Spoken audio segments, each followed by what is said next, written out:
Welcome to a thought-provoking video featuring the renowned philosopher and writer, Alan Watts. In this discussion, Watts takes us on a journey to explore the complexity of the universe and our limited ability to comprehend it fully. As humans, we have always been fascinated by the mysteries of the universe and have attempted to unravel its secrets through science, philosophy, and spirituality. However, as Watts points out, our efforts to understand the universe have been hindered by our own limitations and biases. In this video, Watts challenges us to question our assumptions and broaden our perspectives on the nature of existence. So sit back, relax, and let's dive into the infinite mysteries of the universe with the insightful wisdom of Alan Watts. We're living in an age when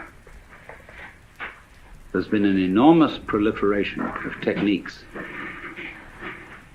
for subjecting every kind of natural process outside the human skin and now increasingly inside the human skin to some form of rational control. And as we succeed in doing this, it also becomes apparent that we're failing, that the process becomes of such a high degree of complexity that we begin to feel that we're standing in our own way, that everybody complains the state of affairs in the modern world, in the technological world, is so complicated that nobody can understand it, and nobody really knows what to do. The Western model of the universe is political and engineering or architectural. And therefore, as one understands the operations of a machine by analysis of its parts, by separating them into their original bits, we have bitted the cosmos and see everything going on in terms of bits of information, and have found that this is extremely fruitful in enabling us to control what's happening. After all, the whole of Western technology is the result of bitting. And so we thing the world, that is to say, in order to measure a curve, you have to reduce it to point instants. And apply the calculus, so in exactly the same way, in order to discuss or talk about the universe, you have to reduce it to things. But each thing or think is, as it were, one grasp of that spotlight, going chur, chur, chur, chur, chur, chur, chur, chur, like this, you see. So we reduce the infinite wiggliness of the world to grasps or bits. We're getting back to biting, you see, the idea of the teeth, to grasps of thought. And so we thereby describe the world in terms of things, just as that fisherman could describe his view by the number of net hole over through which the view was showing. But the problem that arises is this. First of all, very obviously, everybody knows, I hardly need to mention it. Go to the science of medicine. You get a specialist who really understands the function of the gallbladder. And he's studied gallbladders ad infinitum, and he really thinks he knows all about it. But whenever he looks at a human being, he sees him in terms of gallbladder. And so if he operates on the gallbladder, he may do so very knowledgeably about that particular area of the organism, but he does not foresee the unpredictable effects of this operation in other connected areas, because the human being's gallbladder is not a thing in the same way as a spark plug in a car can be extracted and a new one replaced, because the system isn't the same. There is a fundamental difference between a mechanism and an organism which can be described operationally. mechanism is assembled. You add this bit to that bit to that bit to that bit. But an organism grows. That is to say, when you watch in a microscope a solution in which crystals are forming, you don't see this shape. It's like when you watch a photographic plate developing.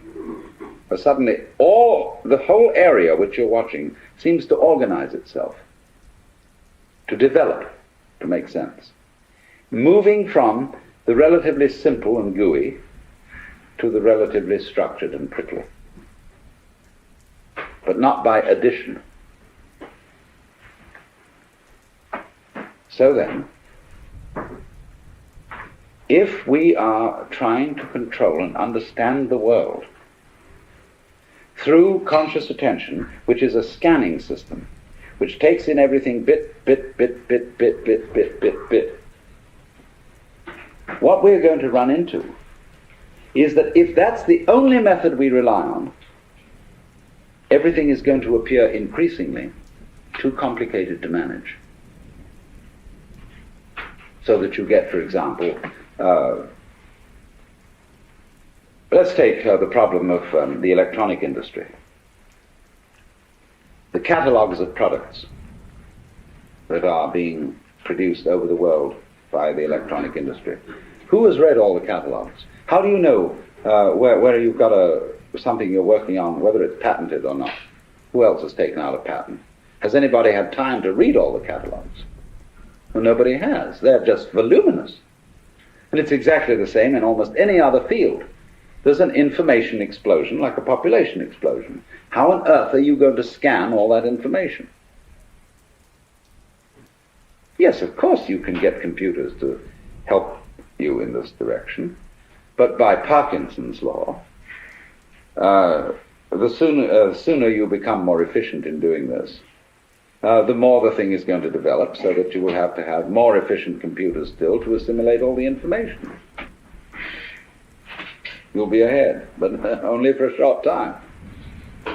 So you see, there's this problem of the sort of competition of consciousness, of its how fast can you go, duty, duty, duty, duty, duty, duty, duty, duty, duty, duty, duty, duty, and keep track of it, you see? And say, I've got a good memory, I can keep track of that. And you say to you, I bet you can't. I'll go more complicated than you. See, musicians do this, like drummers, you know. And they get things going, and they start, and so long as they count, and lots of musicians do count, it's crazy, but they do. And they count, and they out-complicate each other to the point where you can't retain it any longer in memory. So you say, okay, if I can't retain it, we've got this gadget here that can. And we've got these marvelous mechanical memories, and they will retain it. And they'll go much more fancy. They'll go this duty, duty, duty at a colossal speed, like that, you see. But it's the same old problem. Because you get something that can outdo that.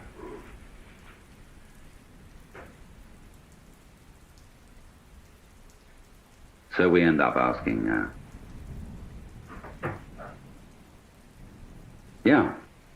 but supposing there were some other way of understanding things.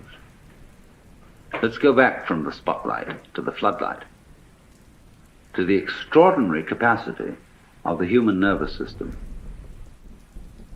to comprehend situations instantaneously, without analysis. That is to say, without verbal or numerical symbolism of the situation in order to understand it. I hope you understand what I mean by that. It's clear. We do that. We have this curious ability of pattern recognition, which the mechanical systems have only in a very primitive way. Xerox have put out a machine which recognizes figures written in almost anyone's handwriting, provided their handwriting is fairly grade school and normal. But a computer has a terrible time trying to recognize the letter A when it's printed in, say, sans serif, Gothic, longhand, or whatever kind of A you may write, the human recognizes instantly this pattern, but the computer is still at a disadvantage here. It seems to lack a kind of capacity I would call field organization, because it's all punctive, it's digital. It's like a newspaper photograph, you know, which when you look at it under a microscope is all dots. Now, so the problem is this.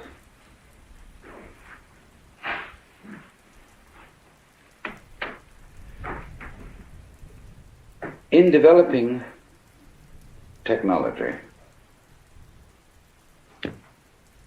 are we leaving out of consideration our strongest suit, which is the brain itself?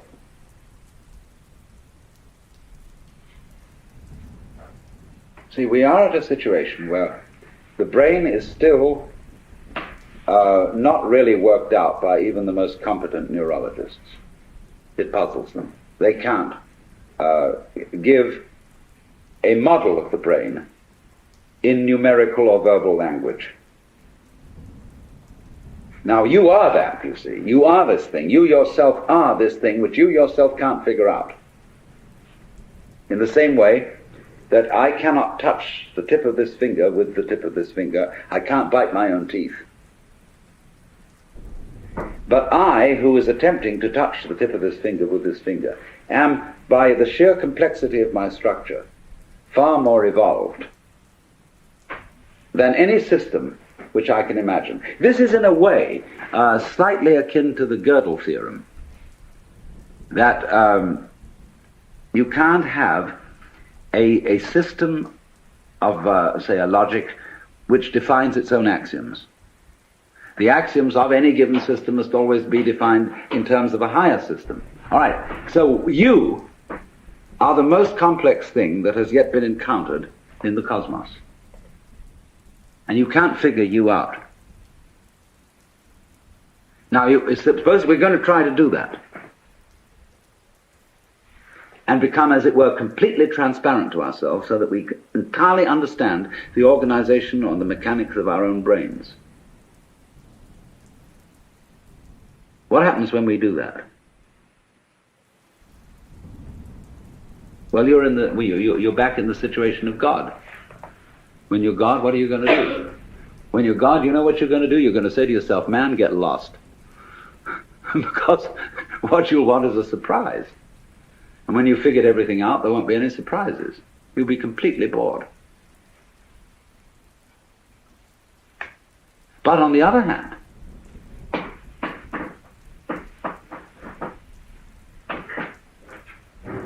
a person, I would say, who is really functioning completely is basically a person who trusts his own brains and permits his brain to operate at a more optimal level. In other words, he knows how to think things out, but he makes his best discoveries without thinking. In other words, you all know very well the processes of creative invention. You've got a problem, you think it over, and you can't find out any answer to it because the digital system of thinking is too simple, too clumsy to deal with it. It's more complex. There are more variables than can be kept in mind at one time. So you say, I'll sleep on it. Or you go to the Institute of Advanced Studies at Princeton, Behavioral Sciences at Stanford, where they pay you to goof off, which is highly excellent idea. And you moon around, and you've got a blackboard, and you look out the window and pick your nose, and so on. And your brain eventually hands you the solution to the problem. And you immediately, because you have technical knowledge, you recognize that's the solution. But then, naturally, you go back and check it. And you work the bit-by-bit form of thinking on it and see, now, does it come out in those terms? And if it does, everybody will agree with you, yes, that's the answer. But if it doesn't come out in those terms, they won't agree with you. because you haven't subjected it to the socially acceptable traditional form of analyzing knowledge. But here's the problem. It takes an awful long time to check these things out. It takes an awful long time to arrive at the solution which you got like that by a purely calculative process. Most of the situations of life are such that they don't wait for us to make up our minds. So that an enormous amount of carefully worked out scientific knowledge is trivial. It's all very well, very finely worked out, but much too late. Because life comes at you from all sides, all over, everywhere at once. And the only thing you've got to deal with that is the thing inside here, in the skull. Now, I'm not saying this to put down all this marvelous work of calculation, brought to immense sophistication electronically and so on. Not at all, because actually you people are the first people to understand the limitations of your own kind of knowledge. And you're going to have to tell the politicians about this. They don't understand. They think that this kind of knowledge is the answer to everything. And I think most of you know it isn't.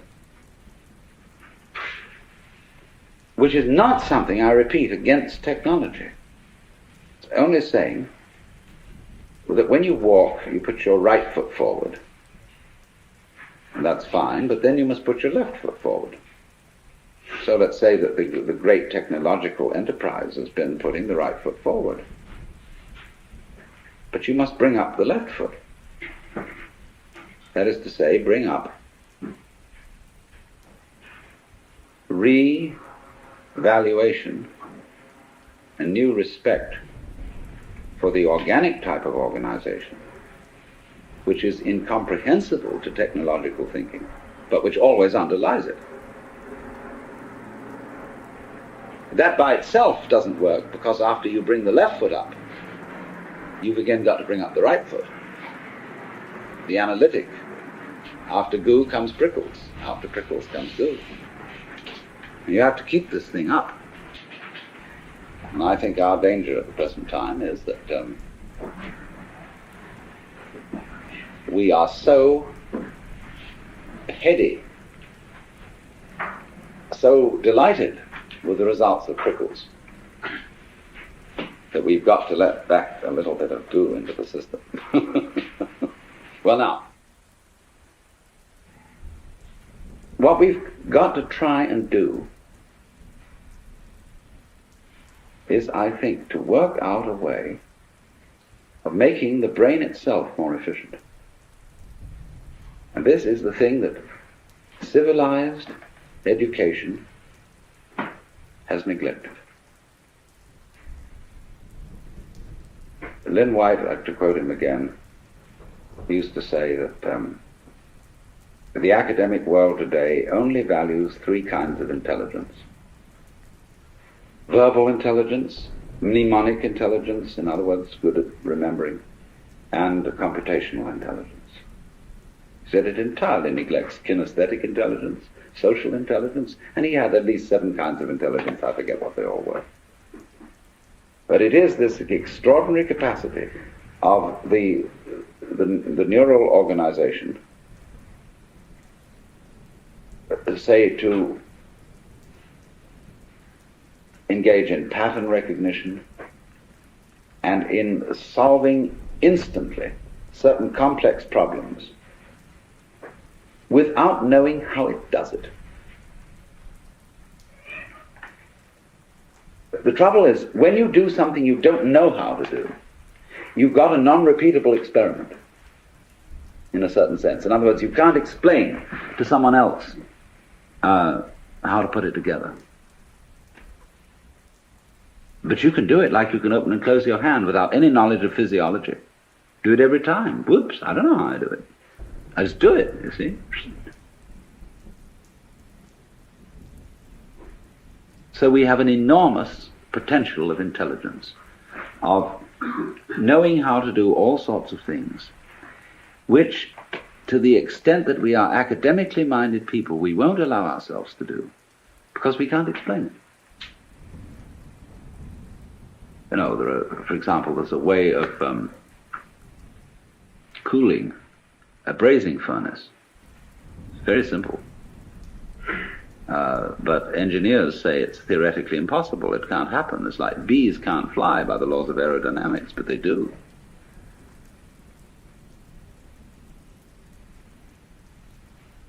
So the rather practical issue I come to is this, that technology,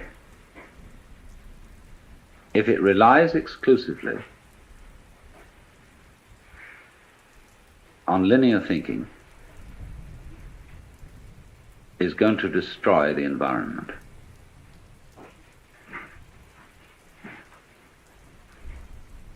It's going to become too complicated to handle. Man is going to be like the dinosaur, which had to have a brain in its head and a brain in its rump because it was so big. You know, the caveman kept a dinosaur, and when he went to bed at night, he'd clump it on the tail with a club, and it'd scream at 8 o'clock in the morning. Wake him up. And it seems to me we're getting into that kind of saurian situation with our technology, which is going to lead us to extinction. So the question is, are we going to foul things up by insisting on using linear input information and controlling it as the dominant tool of controlling the world? Or can we master all that as we have done and still use the linear input and analysis, but with a fundamental trust in our power to assimilate multiple input, although we really don't know how we do it? And my point is that you can't find an absolute which you can pin down, you see. So there always remains in any human operation the basic central thing, which you can't pin down because it's you, just as the teeth can't bite themselves. Now, the assumption of Judeo-Christian culture is that man in his nature is sinful and therefore can't be trusted. The assumption of at least ancient Chinese culture is that man in his essential nature is good and therefore has to be trusted. Because they say to us, if you can't trust your own basic nature, you can't really rely on the idea that you're untrustworthy. Therefore, you're hopelessly fouled up. So, this has amazing political and other consequences, this different assumption. If we say, no, we human beings are fallible and basically selfish and really fundamentally evil, and therefore we need law and order. We need a control system to put us in order. We thereby project these control systems into the church or into the police or into somebody who are really ourselves disguised. See, it's like daylight saving time. Everybody could simply get up an hour earlier, but instead of doing that, we alter the clock, because the clock is a kind of authority. And we say, well, the clock says it's time for you to get up. And the Amerindians laugh at the palefaces because they say, paleface, he doesn't know when he's hungry until he looks at his watch. And so in this way we become clock dominated. And the abstract system takes over from the physical, organic situation. And this is my big pitch, if I'm going to make a big pitch, is that we've run into a cultural situation where we've confused the symbol with the physical reality, the money with the wealth, and the menu with the dinner. And we're starving on eating menus.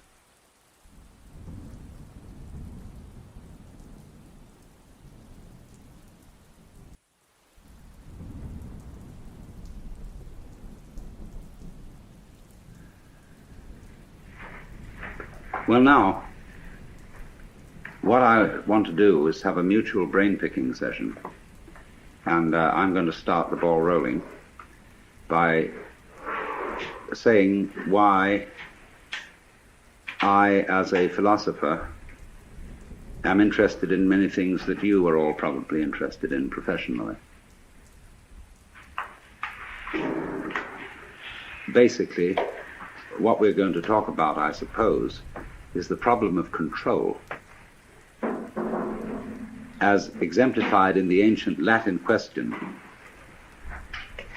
quis custodies ipsos? Who guards the guards? Now, we know that we're living in an age when there's been an enormous proliferation of techniques for subjecting every kind of natural process outside the human skin, and now increasingly inside the human skin, to some form of rational control. And as we succeed in doing this, it also becomes apparent that we're failing, that the process becomes of such a high degree of complexity that we begin to feel that we're standing in our own way, that everybody complains the state of affairs in the modern world, in the technological world, is so complicated that nobody can understand it. Nobody really knows what to do. That, for example, you want to run a small business, and you find you run into such enormous legal hassles that you need so many secretaries to do the paperwork that you can hardly do the business. That you're trying to run a hospital, but that you have to spend so much time making records and writing things down on paper that you don't have much time to practice medicine. That you're trying to run a university, and the requirements, the recording, the endless red tape of the registrar's office and the administration building is such that the actual work of research and teaching is seriously hampered. And so the individual increasingly feels himself obstructed by his own cautiousness. This is basically what it is.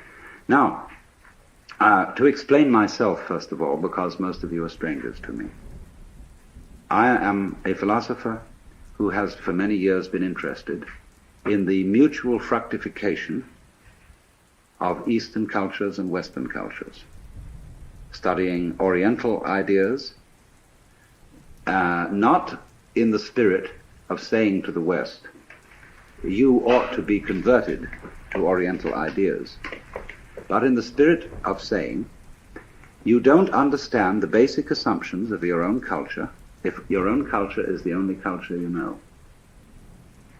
Everybody operates on certain basic assumptions, but very few people know what they are. You can say, very often encounter the sort of character who's an American businessman, and he says, well, I'm a practical businessman. I believe in getting results and things done, and all this thinking and highfalutin logic and nonsense is of no concern to me. Now, I know that the practical basic assumptions, the metaphysics of that man, can be defined as pragmatism, as a school of philosophy. But it's bad pragmatism because he's never thought it through.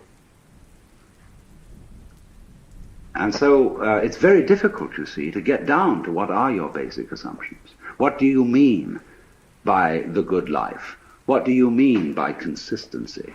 What do you mean by rationality? The only way of finding out what you mean by these things is by contrasting the way you look at something by the way it's looked at in another culture. And therefore we have to find cultures which are in some ways as sophisticated as our own, but as different from our own as possible. And of course, for this purpose, I always thought that the Chinese were optimal, and the Indians, the East Indians. And that by studying the ideas of these people, by studying their life goals, we could become more aware of our own. It's the old principle of triangulation. You don't establish the situation of a particular object unless you observe it from two different points of view and thereby calculate its actual distance from you. So by looking at what we are pleased to call reality, the physical world, from the basic standpoints of different cultures, I think we're in a better position to know where we are than if we only have one single line of sight. And therefore this has been my interest and my background. And arising out of this, there has come a further question, which I would call the problems of human ecology. How is man to be best related to his environment, especially in circumstances where we are in possession of an extremely powerful technology and have therefore the capacity to change our environment far more than anyone else has ever been able to do so? Are we going to end up not by civilizing the world, but by Los Angelizing it? In other words, are we going to foul our own nest as a result of technology? But all this gets down to the basic question is, really, what are you going to do if you're God? If, in other words, you find yourself in charge of the world through technological powers, and instead of leaving evolution to what we used to call in the 19th century the blind processes of nature, that was begging the question to call them blind. But at any rate, we say we're not going to leave evolution anymore to the blind forces of nature, but now we're going to direct it ourselves, because we are increasingly developing, say, control over genetic systems, control over the nervous system, control over all kinds of systems. Then simply, what do you want to do with it? But most people don't know what they want, and have never even seriously confronted the question of what they want. You ask a group of students to sit down and write a solid paper of 20 pages on what is your idea of heaven. What would you really like to happen if you could make it happen?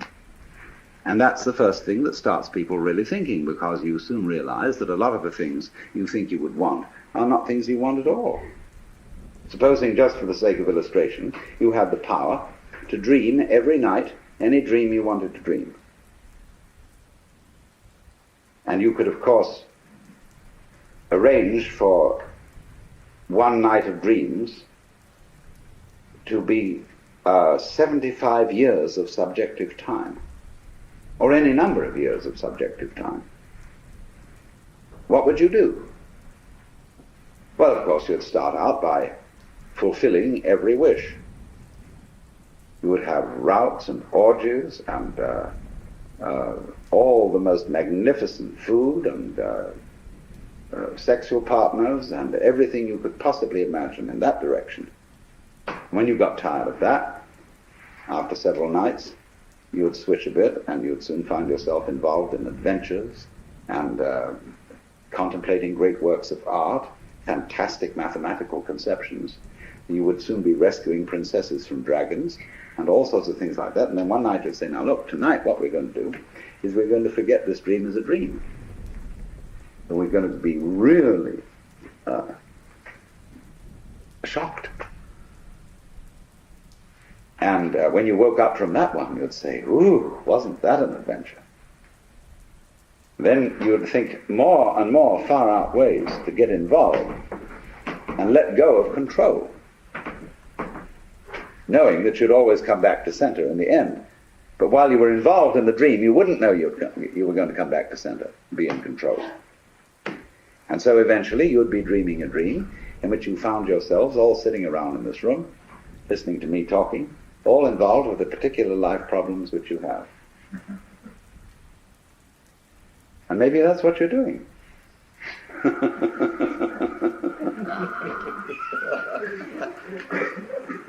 But here's the difficulty, you see. The difficulty is control.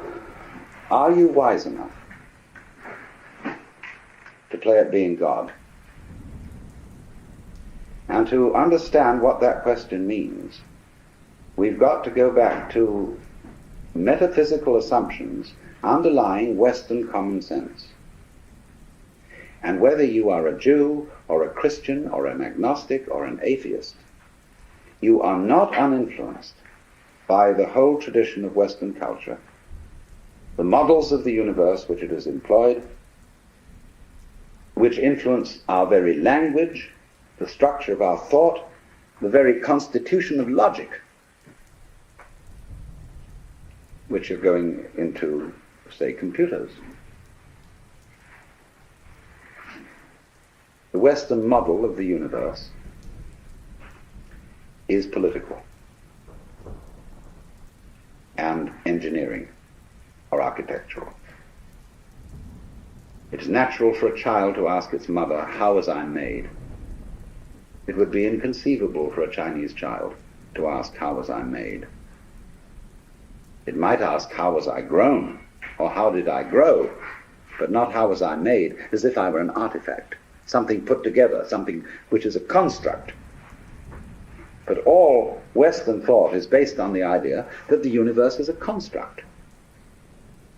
And even when we got rid of the idea of the constructor, the personal God, we continued to think of the world in terms of a machine, in terms, say, of Newtonian mechanics, and later in terms of what we call quantum mechanics, although I find it rather difficult to understand how quantum theory is in any sense mechanics. It's much more like organics, which is to me a different concept. However, that may be. It has percolated, you see, into the roots of our common sense that the world is a construct, is an artifact. And therefore, as one understands the operations of a machine by analysis of its parts, by separating them into their original bits, we have bitted the cosmos and see everything going on in terms of bits of information, and have found that this is extremely fruitful in enabling us to control what's happening. After all, the whole of Western technology is the result of bitting. Let's suppose, you want to eat a chicken. You can't eat the whole chicken at once. You have to bite it. You have to reduce it to bits. But you don't get a cut-up fryer out of an egg. It doesn't come that way. So what has happened is this, that we don't know the origins of all this. It's maybe go back thousands of years. The way we develop the art of thinking, which is essentially calculus, is this. The universe as it comes in nature, the physical universe, is something like a Rorschach plot. It's all wiggles.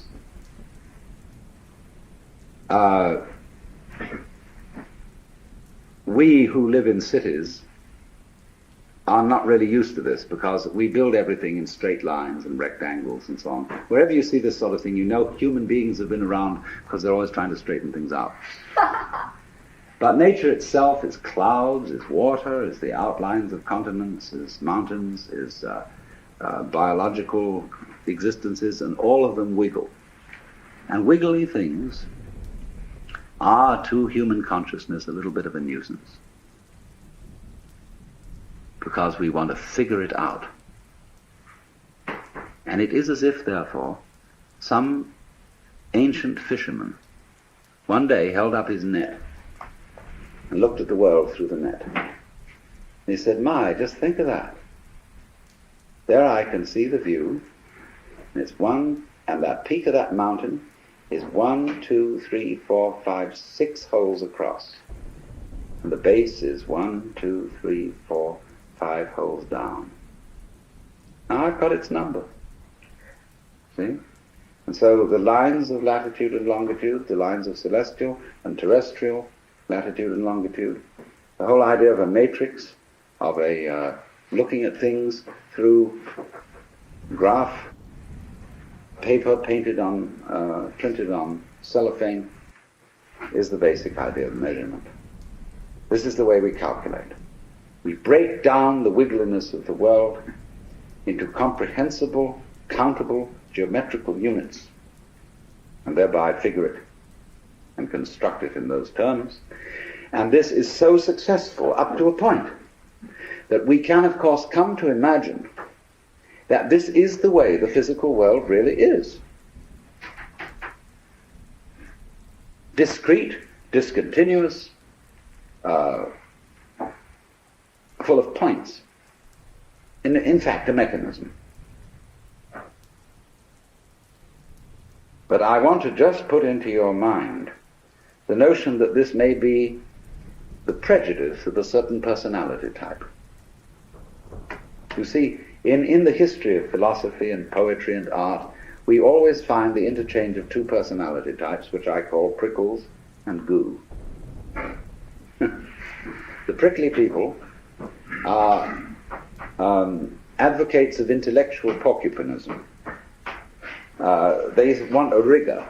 They want precise statistics. And they have a certain clipped attitude in their voices, and you know this very well in academic circles. And they accuse other people of being disgustingly vague and miasmic and mystical.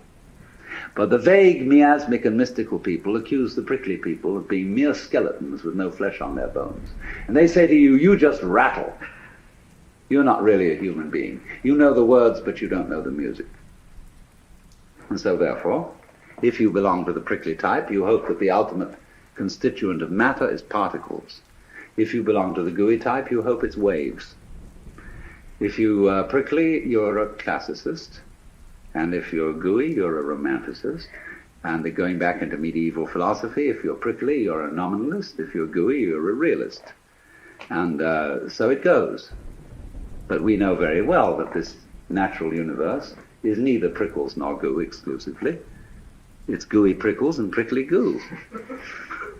And you see, it all depends on your level of magnification.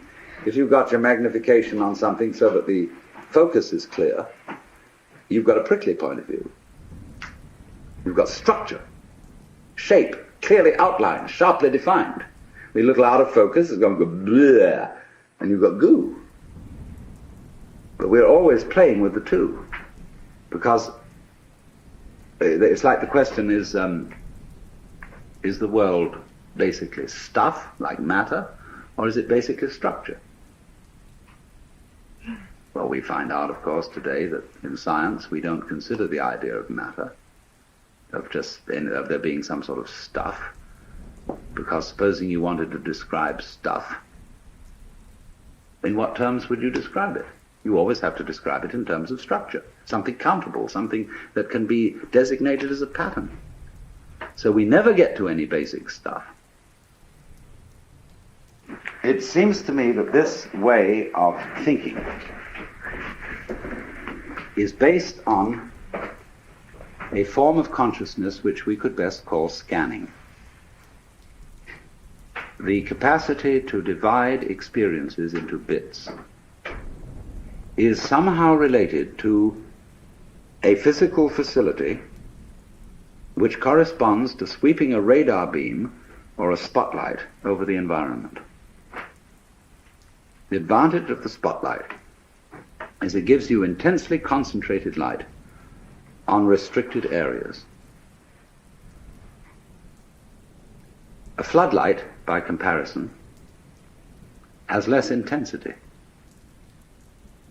But if you examine, say this room were in total darkness, and you used the spotlight, very thin beam, and you scanned the room with it, you would have to retain in memory all the areas over which it passed, and then by an additive process, you would make out the contours of the room. And it seems to me that this is something in which civilized man, both in the East and in the West, has specialized. In a method of paying attention to things which we call noticing. And therefore it's highly selective. It picks out, it's punctive, it picks out features in the environment which we say are noteworthy and which we therefore register with a notation, be it the notation of words, the notation of numbers, or such a notation, say, as algebra or music. So that we notice those things, only those things, for which we have notation. When a child